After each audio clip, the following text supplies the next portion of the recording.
안녕하세요.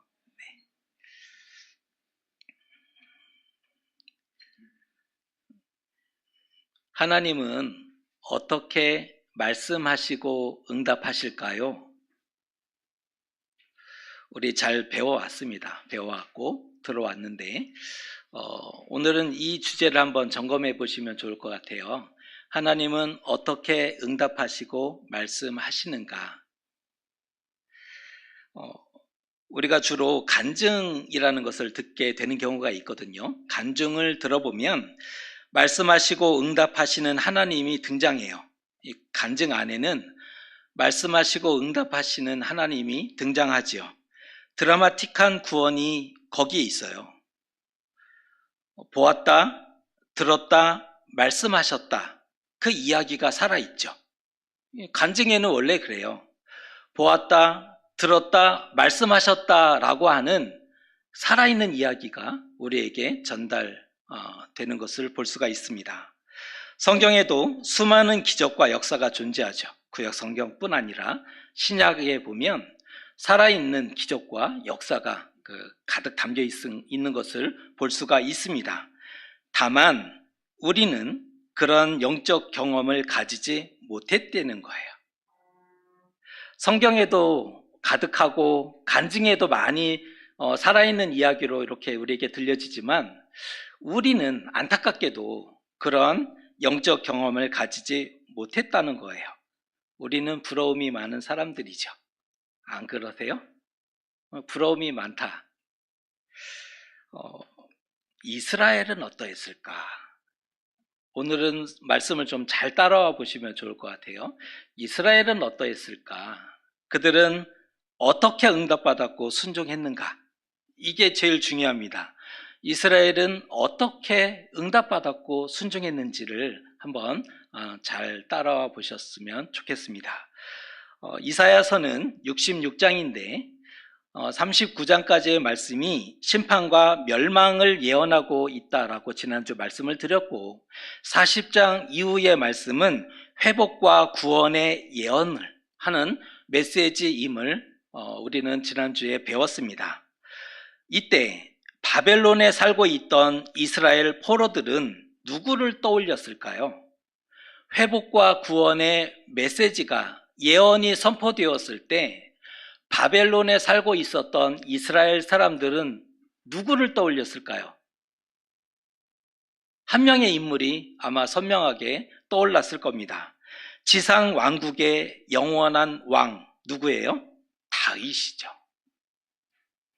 회복과 구원의 예언이 선포가 됐을 때 이스라엘 사람들의 머리에는 지상 왕국의 영원한 왕인 다윗 왕이 떠올랐어요. Don't worry, be happy. 이제 걱정하지 마라. 이제 우리는 해피한 일만 생기게 될 것이다 라는 기대가 차오를 수밖에 없는 거죠. 마침내 다윗 때와 같이 크고 강력하고 안전한 나라가 완성되는 거예요. 그들이 왜 돌아오려고 했겠습니까? 돌아와서 크고 강력하고 완벽한 나라, 안전한 나라를 세우고자 했던 기대가 있었던 거죠. 모세와도 같은 선지자를 세우시고 포로된 자들에게 보내서 제2의 출애굽의 역사를 일으켜 주실지도 모르는 일입니다. 하지만 회복과 구원 메시지에서 등장하는 인물은 의외의 인물입니다. 우리가 기대하거나 생각했던 인물이 아니에요. 40장 이후에 언급되는 회복과 구원 메시지에서 등장하는 구원자는 다른 인물인데요. 하나님의 방식은 이방의 고레스를 택하시고 구원의 도구로 사용하시는 방식이었어요.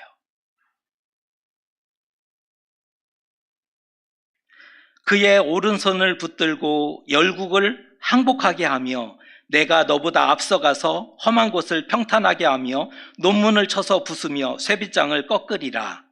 이게 누구를 향해서 하신 말씀이라는 거예요? 이방 왕이었던 고레스를 향해서 하신 하나님의 약속이었다는 거예요. 하나님이 고레스로 하여금 열국을 다스리는 왕을 삼아 주시다는 것이고요. 크고 강한 나라를 세우도록 도와주겠다는 거예요. 바사왕 고레스를. 이유가 뭔가? 왜 하나님은 이스라엘이 아닌 바사왕 고레스를 도우시는가? 분명한 이유가 언급이 되고 있어요. 오직 이스라엘을 고국으로 돌려보내고 회복과 구원을 이루기 위해서. 그래서 고레스를 크게 들어서 쓰신다라고 말씀을 하셨다는 겁니다. 하나님은 고레스를 내 목자라고 칭하십니다. 내 목자다라고 표현하는 용어는 귀한 용어입니다. 이스라엘 왕, 그 누구에게 내 목자라고 표현한 왕이 있습니까? 정말 손꼽을 만한 그 특별한 인물들에 대해서만 선별적으로 표현한 표현이 내 목자인데, 이 귀한 용어를, 단어를 이방 왕 고레스에게 내 목자가 될 것이다 라고 칭한다는 거예요. 그가 나의 모든 기쁨을 성취하리라 선포하고요. 거기서 더 나아가 예루살렘에 대하여 다시 중건되리라, 성전에 대하여는 내 기초가 놓여지리라 할 자가 바로 고레스이라는 거예요. 대단한 거죠. 하나님의 말씀이 하늘을 울리고 있습니다. 하나님의 말씀이 온 땅을 덮어내고 있어요. 듣는 자의 귀가 진동하게 만드셔요. 하나님이 자기 백성 이스라엘을 위해서 친히 준비하셨고 행하신 일들입니다. 자기 백성을 위해서 준비하신 일이고 행하신 일이라는 거예요. 여호와께서 고레스에게 기름을 부으셨고, 여호와의 기름 부음을 받은 고레스가 하나님의 이름으로 이 모든 놀라운 역사를 행했던 겁니다. 대단하지 않습니까? 이 고레스 칙령이 에스라 1장 1절에서 2절까지의 말씀에 기록되어 있습니다. 우리가 같이 한번 읽어보도록 하겠습니다. 바사왕 고레스 원년에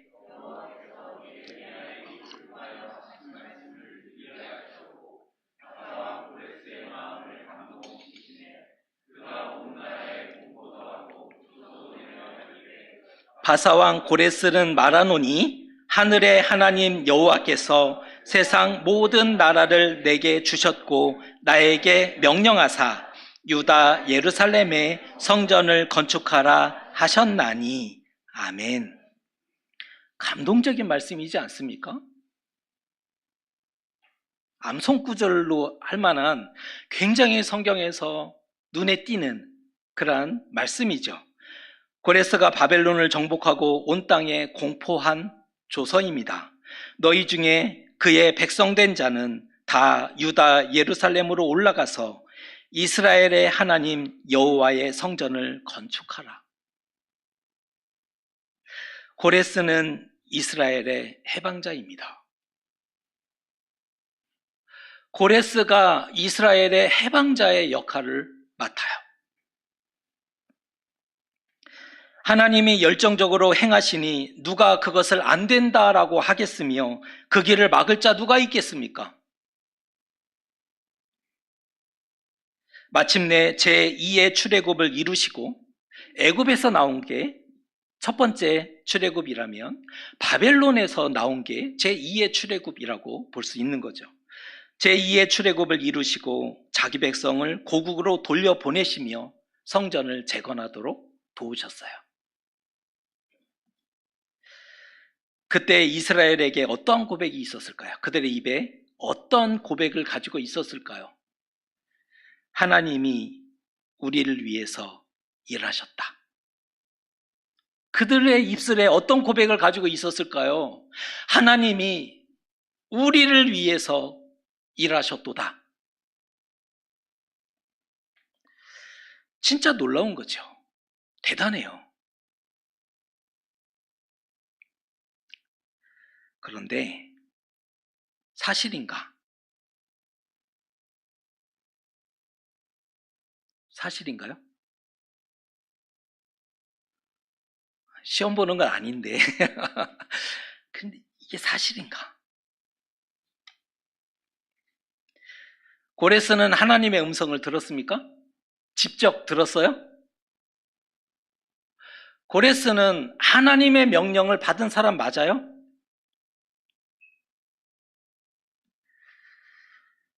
만일 그가 진실로 하나님을 만났다면 자신이 믿고 의지했던 모든 우상을 버렸을 것이며 이스라엘의 하나님을 섬겼을 것입니다. 하지만 그렇지 않거든요. 좀 굉장히 어려워지는 거예요. 우리가 읽는 성경과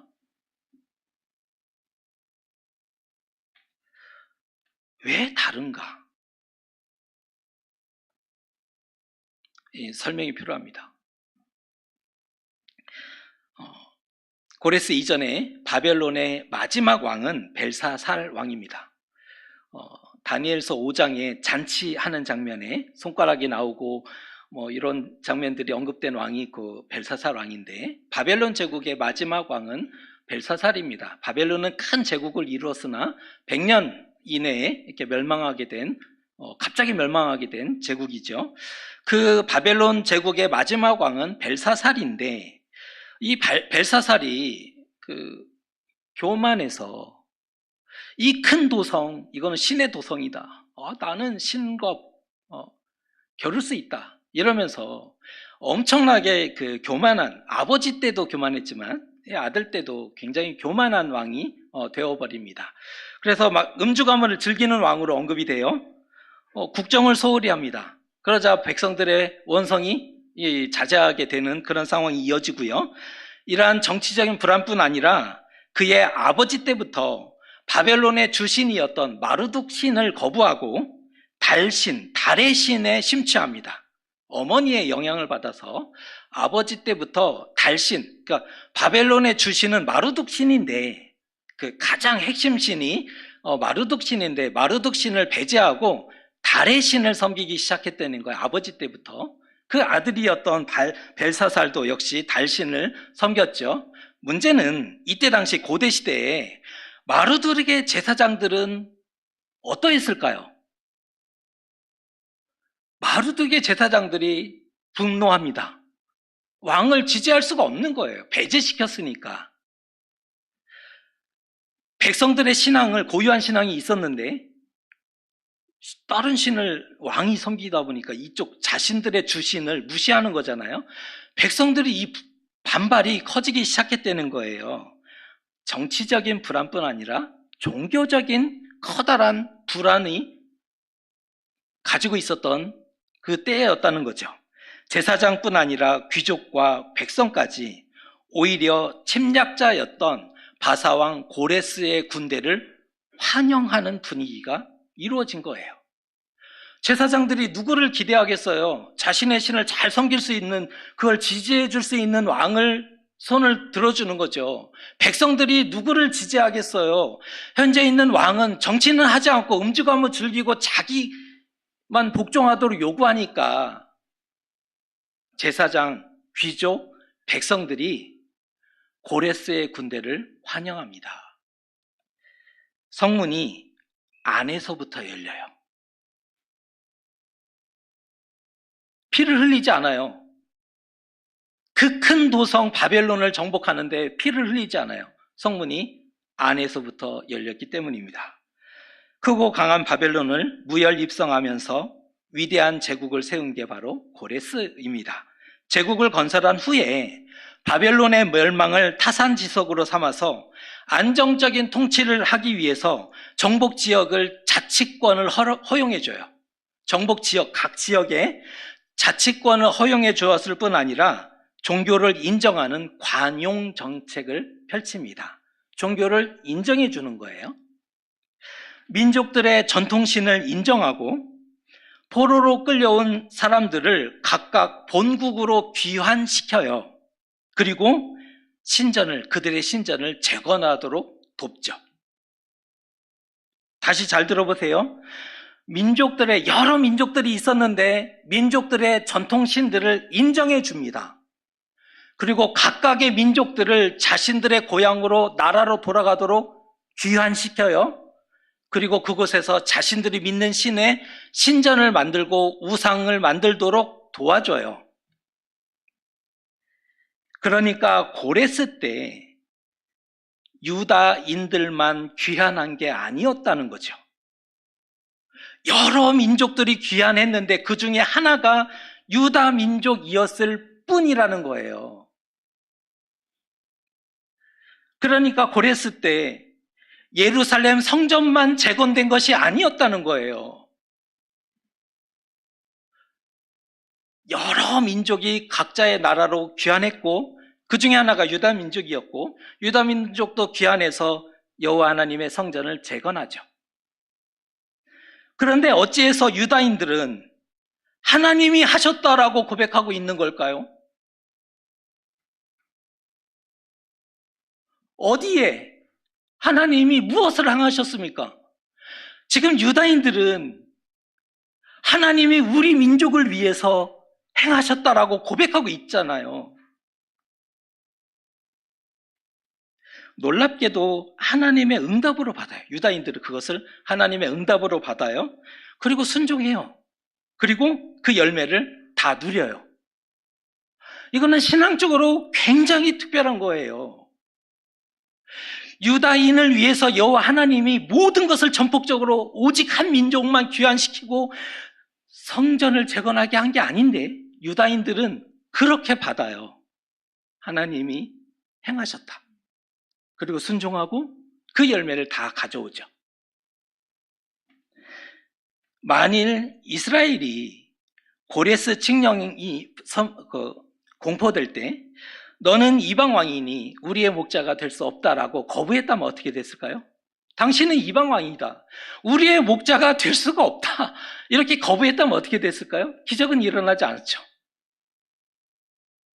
또 하나님이 우리 민족 중에 선지자가 없느냐, 지혜자가 없느냐, 선견자가 없느냐, 왜 우리 민족이 아닌 이방 사람에게 명령하셨겠느냐, 믿을 수 없다, 받아들일 수 없다라고 거절했다면 기적은 일어나지 않아요.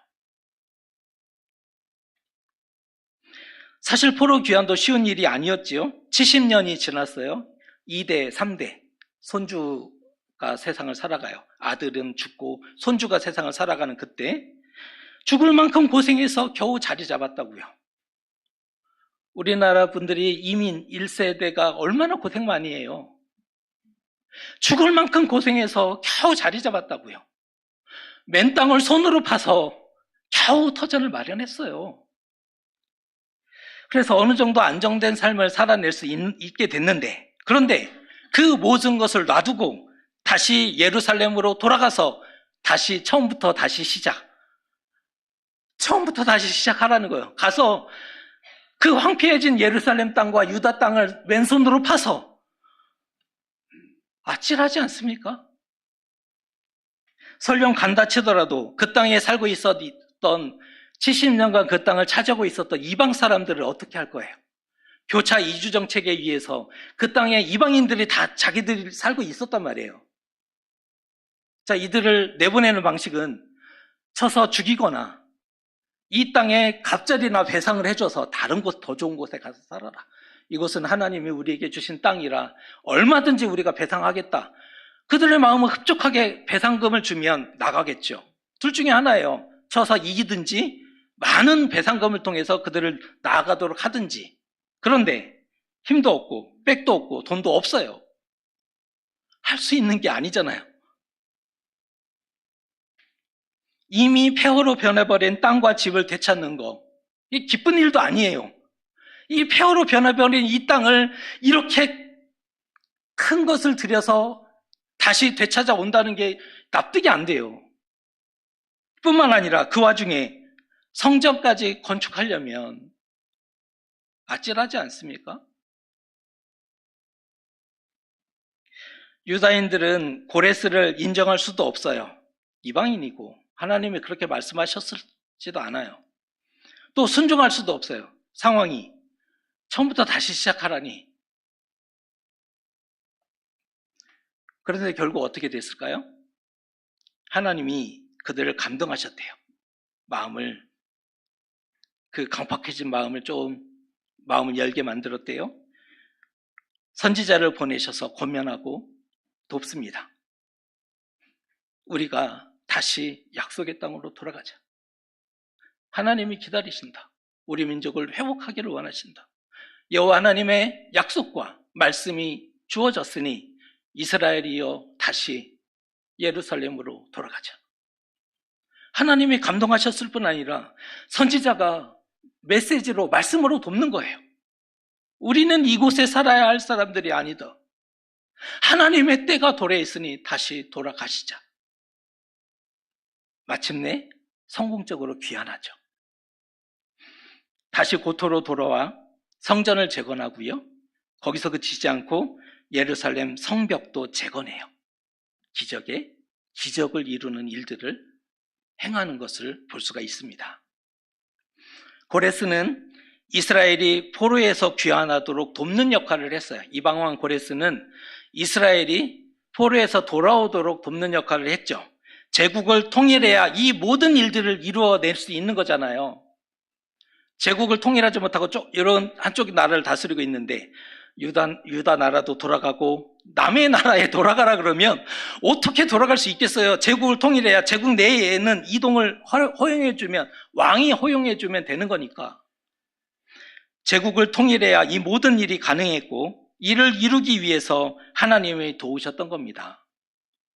고레스가 이방인이었으나 포로 귀환과 성전 재건이라는 회복과 구원의 일에 쓰여졌기 때문에 성경은 목자라고 칭했던 거고요. 여호와의 기름 부음을 받은 자로 성경은 존중해주고 있어요. 여호와 하나님이 실제 기름 부음을 받았다가 아니라 여호와의 기름 부은 자라고 존중해주고 있는 거예요.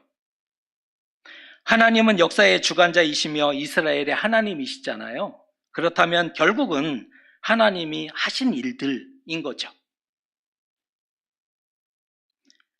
나에게 직접 보여주시고 말씀하시기 전까지는 믿지도 않겠고 순종하지도 않겠다. 우리는 기본적으로 이런 마음을 가지고 있어요. 나에게 직접 말씀하시고 응답하시지 않으면 믿지도 않겠고 순종하지도 않겠다라는 이런 마음과 생각을 가지고 있는데 실제 그날이 있을지도 모르겠어요. 있을 거예요. 100년에 한 번, 1000년에 한 번 받으세요. 100년에 한 번, 일생 한 번 받으면 되니까 1000년에 한 번. 그런데 누구나 모세나 엘리야가 될 수는 없는 법이죠. 원한다고 누구나 모세가 될 수 없어요. 엘리야 아무나 되는 거 아니죠. 신약에서 세례 요한과 같이 주의 오실 길을 준비하는 자, 하나님 제가 그런 사람 되게 해주십시오. 기도는 할지 모르겠지만 세례 요한은 될 수 없어요. 사도 바울이요? 아무나 사도 바울의 역할을 감당하지 못하죠. 특별한 부르심과 그만한 헌신이 있어야 그 역할을 감당할 수 있는 거죠. 그런데 이거 아세요? 지금도 수많은 응답이 우리를 기다리고 있다는 것은 수많은 응답이 우리를 기다리고 있어요. 하나님은 자기 백성이 회복과 구원에 이르기를 원하시죠. 기본적으로 하나님은 자기 백성이 자신의 자녀가 회복하고 구원하기를 원하시는 분이라는 거예요. 새 출애굽과 새 창조를 강조하시는 분은 우리가 아니라 하나님이시라는 거죠. 내게 주신 것이 아니라도 내 것으로 받을 수 있는 이유가 여기에 있습니다. 하나님은 새 창조를 하기를 원하세요. 새 출애굽을 완성하시기를 원하신다는 거예요.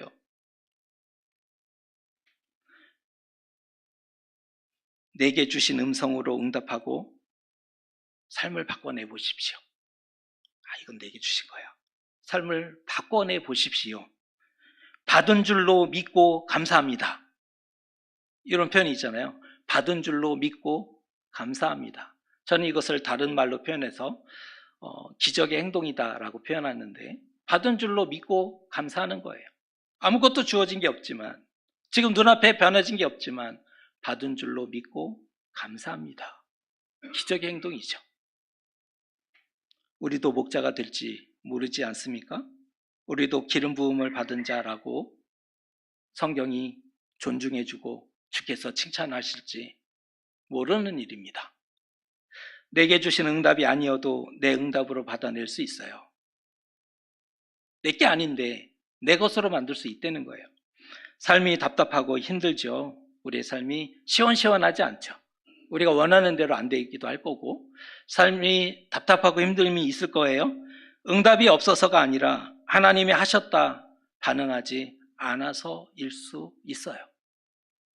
왜 시원하지 않고 답답하고 힘들까? 하나님의 응답이 없어서가 아니라 하나님이 하셨다라고 반응하지 않아서일 수 있다는 거죠. 남의 것을 가로채는 것일까요? 내 것이 아니었다. 이것을 내가 가진 남의 것을 가로채는 것일까요? 가로채면 없어지고 그 당사자는 받을 것이 없어져요? 하나님께는 해당되지 않는 개념이죠. 당사자도 받을 것이고 믿음으로 응답하는 사람도 받게 돼요.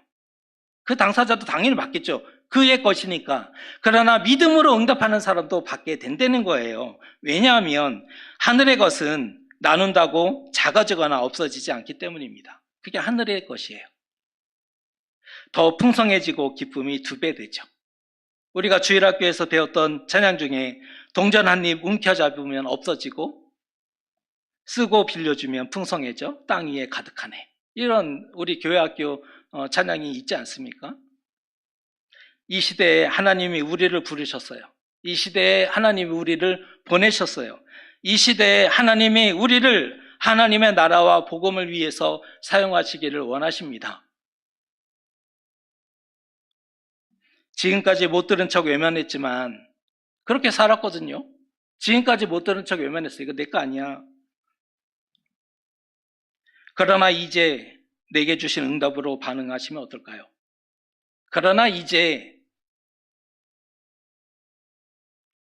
내게 주신 응답으로 이스라엘은 그렇게 고백했어요.